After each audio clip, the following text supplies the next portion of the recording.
Hey, everybody, it's that time of month, and it is Saturday. Sit back and chill out. This is where I discuss some issues and comments that people had or questions, and we're going to talk about 5 different ones this time. Are we ready for this?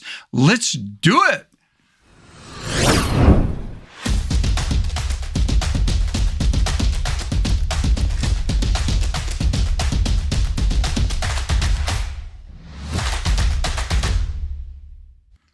Hey everybody, welcome back to my channel. If you're new to the channel, this is dedicated to photography and being a photo artist.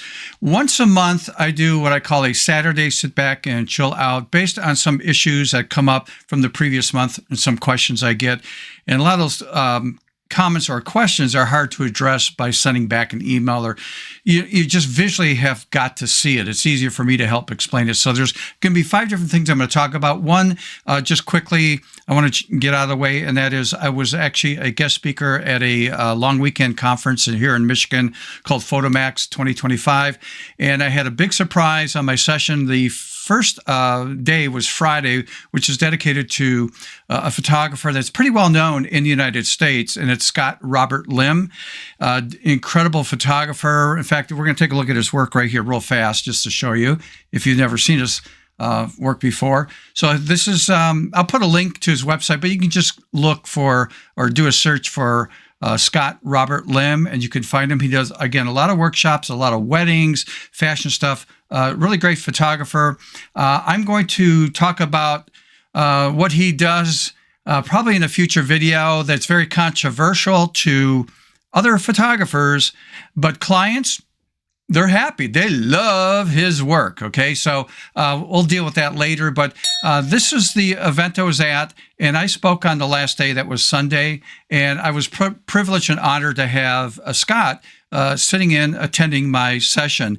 And he had some really cool comments to make, but man, at the end, he came up to me, shook my hand and said, he goes, "You got me so pumped up, motivated." He goes, "I feel like I need to pay you." And of course I said, because I'm very sarcastic, just make sure it's soft money, that's all. But we had a nice conversation afterwards, and I was very honored that he complimented me on what I did for that session on Sunday. So Scott, again, if you're watching this, thank you for your work, and thank you for complimenting me and talking to me privately out in the hall.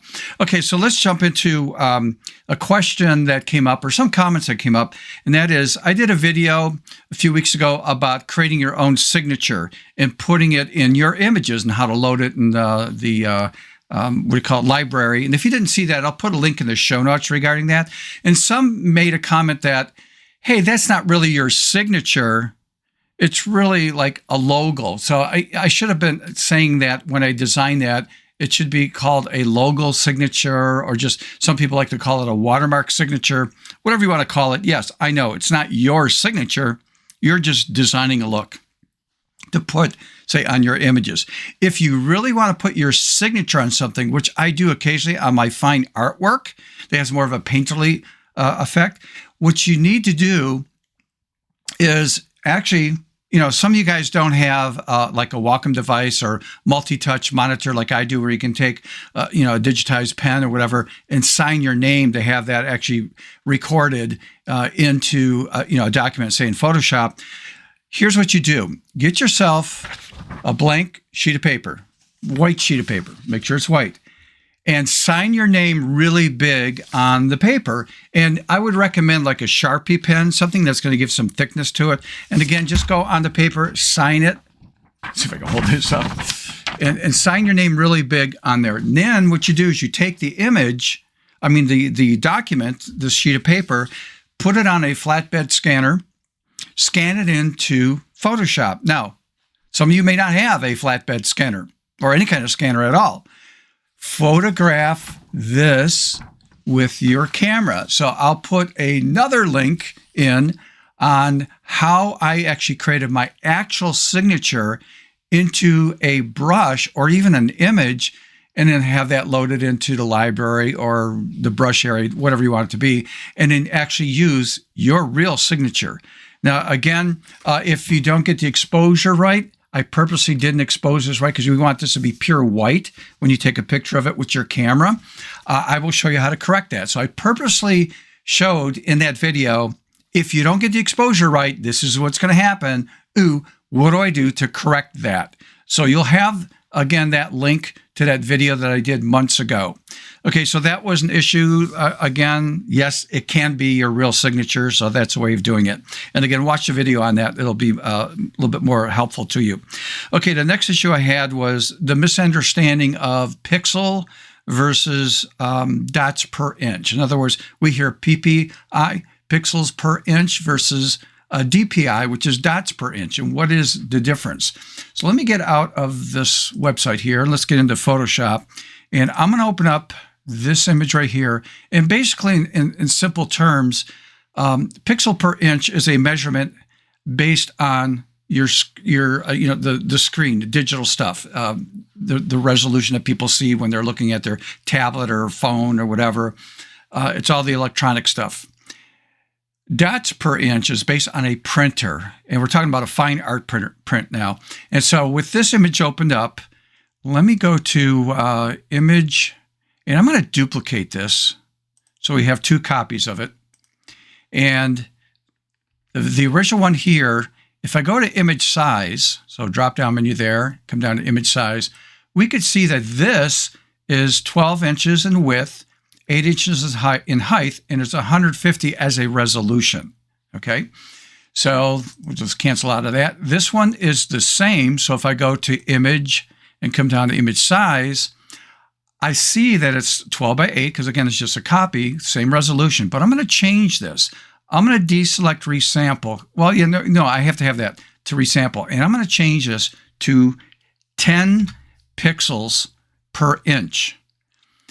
Notice that my height here, the height and width, did not change. So if I click on OK to accept that, you go, whoa, that's small. Well, if I double click on the hand to make this blow up, now you can see the individual pixels.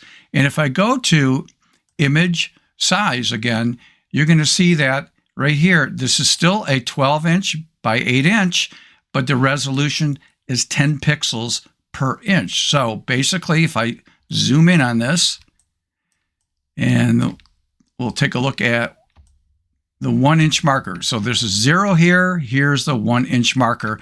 We have a total of, going across here, 10 pixels that make that up. And that's why we see that everything's pixelated, because we want a project that, I'll talk about that in a minute. But the point is that if you're going to print this as an 8 by 12, this is what it's going to look like. As you sit back and look at it at 100% or something, which is approximately, say, right there, that's what the image will be printed out at. The DPI, what that means, and it's based on your printer. So I can't speak for all printers, but these are photo printers. There is something called DPI, dots per inch, and it's laying down dots on the paper going across. And the amount it puts down is really based on the printer. Some printers, low-end ones, are going to be 600 dots going across per inch right here. Some can go as high as 1440 dots per inch. So you could really, get some fine detail in these photo printers. But here's the challenge. And that is, you have to understand your printer. So again, this is based on ink, the dots per inch, okay, not the individual squares. And I think the measurement, I'm not a geek on this stuff, but they measure the little tiny droplets that make up a full dot, pico droplets. This almost like microscopic, and it's a whole bunch of them that make up a dot. And some printers might do 600 dots, some might do 1440 dots. But when I go print, and again, mine's a fine art printer, and it's an Epson printer, it is recommended that if I'm printing something on matte or fine art paper, that the resolution of my image, and that would be pixels per inch, again, not dots per inch, pixels per inch, be 180. If I'm doing something called luster print or semi-gloss, I add 90 to that, and it's recommended that it be 270. And if I'm doing glossy, then add another 90 to it, and that is now 360. Okay, why do we need those differences? Well, if I don't have fine art paper here to show you, but let's say it's a matte paper or fine art paper. When a droplet of ink hits this, I think it's called dot gain. That means when the droplet hits there, it's absorbed by the paper and it spreads out on fine art paper and matte paper. And the amount is based on, the quality of the paper and that kind of stuff. So fine art paper that has textures tend to spread out a little bit more, and that's why it's recommended we do things that have a fine art look to it on your image. You probably don't want to photograph some high detailed, strong portrait or landscape on fine art paper because it's going to have a softer look. So if you want a stronger, sharper look, you want to go on a semi-gloss or glossy paper. So that's a decision that you have to make. It's your artistic interpretation of that. So if I take a paper that is semi-gloss, when that ink hits that paper, it doesn't spread out as much as matte paper. And if I go gloss, it almost like hardly anything. It embeds on top of that paper and stuff. That does not spread out, which means it's easier for it to put in more dots per inch on glossy. But when you go to fine art, if you do the settings in your software for print at a higher amount than it's supposed to be, a lot of the detail you'll have, say in the dark areas and other spots, the ink tends to clog up and you lose detail in all these different areas because you're telling it to put things too tight on paper that's going to spread out. Hopefully that makes sense. So again, the pixel is based on the resolution you see on your monitor digitally out there, and dots per inch is based on ink, like a fine art printer. I know Canon printers, if you're going to do glossy, it's 300 as a resolution. We're here Epson is 360. I don't know what the measurements are for, they'll say the softer papers and the fine art paper on Canon because I don't use a Canon printer. So hopefully that makes sense to you guys, because that is in a simplified way the difference between, what are they talking about? Why resolution versus dots per inch? Okay, the other thing that came up was that has to do with resolution by layers in Photoshop. And again, some of the challenges that I personally have is a lot of things I take for granted that people know. And I forget that, we get a lot of new people and they don't know. And that's why they're asking these questions, which I think is very important. I do a funny once in a while. It's hard to do it here because there's no live audience. But when I'm on stage, a lot of times people will say, "Excuse me, I have a question." Now, this might be a dumb question. And before they can even ask the question, I stop them. And I said, "Look, there's no such thing as a dumb or stupid question." Because I get that, hey, this might sound like a stupid question.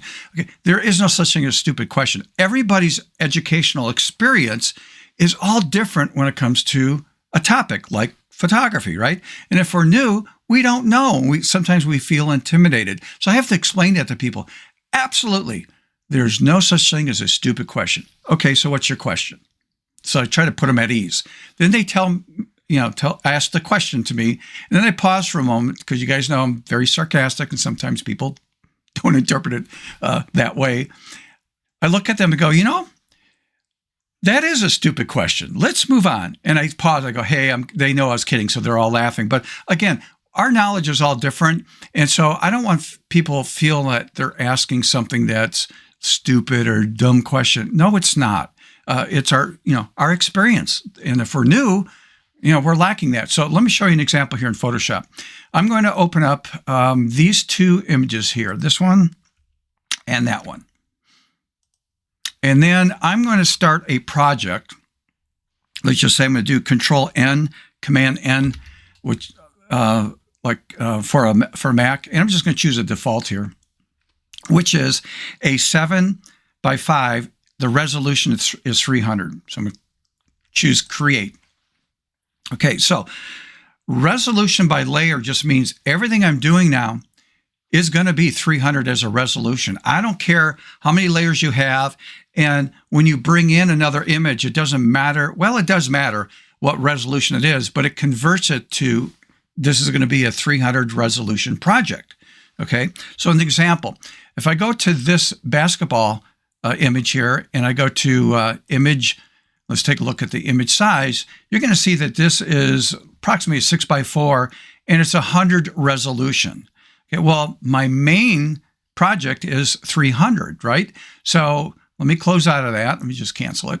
And I'm going to take this and I'm going to move this into, this one right, I'm sorry, right there. And I drop it in. Now, why did it come in small? Well, my project is 300 as a resolution. I just dropped in something that was less, like 100 right here. Or 150, it doesn't matter. If I do this, Control T, because, I need this to fill up the whole space. This is the danger of having a low-res image, because as I expand this, I don't know if you're seeing this, this is going to start to break apart. It's going to pixelate and stuff. And I don't want that to happen. So it's important that the image I'm bringing in. Now, you can get by, say, 200 as a resolution, maybe to come in to this project, or maybe I'm displaying this smaller, maybe something like this, because I'm going to do multiple images on this project. Okay, so hopefully that's helpful. The project is 300 as a resolution. Okay, so again, as I drop this in, if I go back over here to image drop-down menu and I choose image size, you can see that this is a 300 resolution project. If I do this, let me grab the Fire here, and let me take a look at this. Let's go to image size. This one is 300 as a resolution, and it's approximately almost 7 by 10. So I'm just going to cancel that, and I'm going to take this and move it in to that page and drop it in.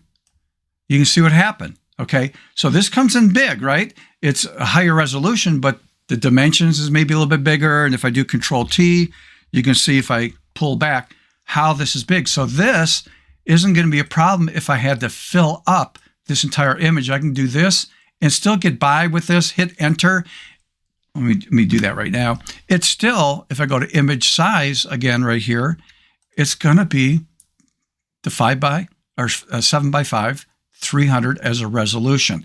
So yes, you can bring in different layers from other sources that are different resolution, but it's your main project that dictates the whole resolution of your project. Okay, so hopefully this makes sense for the couple of people that had a comment about that were a little bit confused about, do I have to worry about resolution per layer?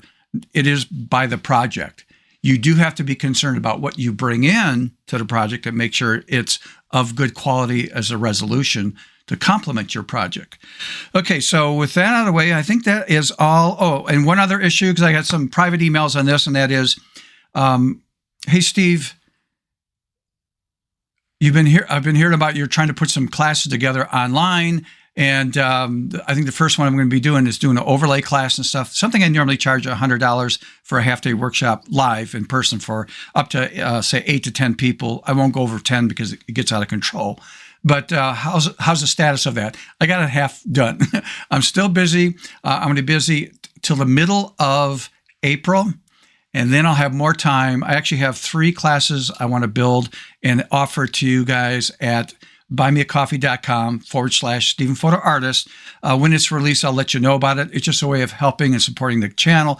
But I promise everybody that half-day $100 class is going to be $10. And I know I have some photographer friends going, why are you giving this away so cheap? And that is because most people do this as something as a hobby. It's not a business for them. And I want them to have the ability to cherry pick what they want very inexpensively and be exposed to more, say, education that is reasonable priced for them. Okay, so that's why I'm doing that. Okay, if you can do me a favor, by the way, if any of this stuff has been helpful in some of my past videos, please like the video, subscribe if you have not subscribed, and hit that notification bell. The next time I upload a video, you'll get notified on that. All right, so with that out of the way, you know how I end most of the time, and that is get that camera out. Think creatively, literally out of the box. Until next time, See ya.